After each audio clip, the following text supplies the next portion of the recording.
Hi there, it's Joan Lunden again. We spend a lot of time online, and sometimes it can be difficult to weed out what's true and false on our timelines. Misinformation takes many forms, and sometimes false claims aren't so blatantly obvious.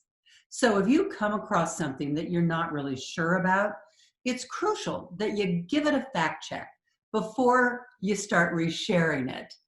Now, I am going to show you the most important technique, I think, that we will come back to all throughout this course.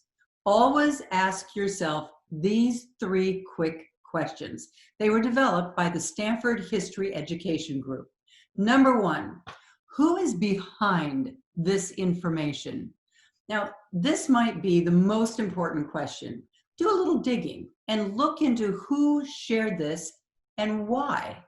Are they an expert, or would they have something to gain from you sharing it with other people?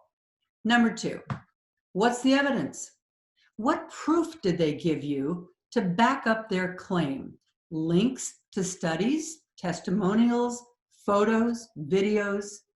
And number three, what are other sources saying? Like, get off the page that you're on for a minute and out of your own little echo chamber and learn what multiple sources are reporting.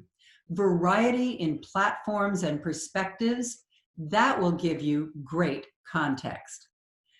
I'm telling you, these are the same questions that professional journalists and fact checkers use. So you can know that they work.